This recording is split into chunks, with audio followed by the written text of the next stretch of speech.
कामरान जैसे लोगों को किस्मत के रहमो करम पे नहीं छोड़ा जा सकता। जब उसे ही सांस नहीं है, रोज कोई नई घटिया हरकत कर देता है वो। आप बेफिक्र हो जाए, आपके ये पैसे बिल्कुल जाया नहीं होंगे। आपके हक हलाल की कमाई में जाए, क्योंकि आप ये समझे आपने भारी सरमाया करी। सोच रही हूँ कि ये करना भी चाहिए या नहीं। ये बात कामरान को सोचनी चाहिए थी। अब उसने सोशल मीडिया पर झूठ फैलाया है, तो फिर सच का सामना करने के लिए भी तैयार हो जाए। रिसेंटली ज्वाइन किया है, खुद कामरान सर ने हायर किया उनको, वो भी आपके पोस्ट पर। माँ तैयार है, मैं बस आपको मैसेज कर रहा हूँ। आपका जितना भी नुकसान अदालत में हुआ है वो सारा आपके फायदे में बदल जाएगा। कामरान के पैसों पे पल रहे हो, मेरी पोजीशन पे तुम उसी की कंपनी में काम कर रहे हो और यहाँ तो मेरी मदद करके एक्टिंग कर रहे हो।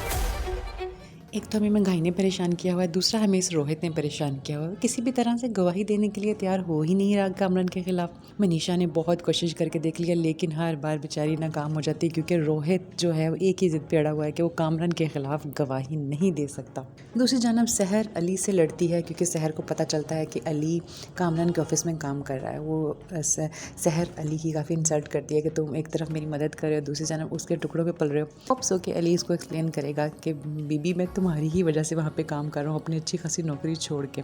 अब एंट्री मारी है जनाब ड्रामे में शाजिया ने काफ़ी धमाकेदार एंट्री मारी है, जो कि सहर को लग रहा है कि बहुत बड़ी उम्मीद की किरण है। लेकिन ये कोई ना कोई चाल है शफीक साहब की।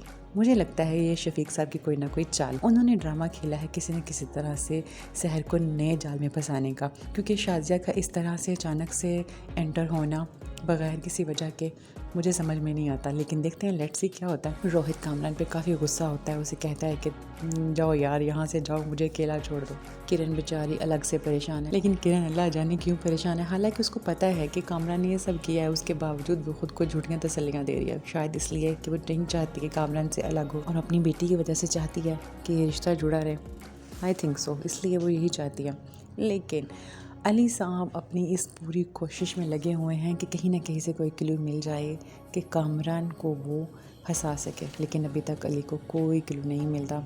और दूसरी जानब रोहित बेचारा काफ़ी परेशान है, लेकिन रोहित की परेशानी समझ में नहीं आती, क्योंकि ना जाने कब तक वो इस सिलसिले को लेकर चलता है। कामरान हर तरफ चाल चल रहा है, हर तरफ अपनी बीवी को मना रहा है, रोहित को मना रहा है, लेकिन नाकाम हो रहा है। मनीषा एफर्ट कर रही है। मनीषा जैसी दोस्त इंसान की ज़िंदगी में होना तो मेरे ख्याल में इंसान के बहुत सी प्रॉब्लम सॉल्व हो जाए। वो देखो सहर के साथ बगैर किसी लालच के एवरी टाइम हर तरह से उसका साथ देने के लिए खड़ी है। कामरान को लगता है कि वो पैसे के ज़ोर पर हर चीज़ को जीत सकता है। अभी भी उसने पूरा 50 लाख लगा दिया है नए ड्रामे पे। वो 50 लाख उसने शफीक साहब को थमाया। अब शफीक साहब ने उसका यूज़ कहाँ पर किया है, यही पता चलेगा हमें अगली किस्त में।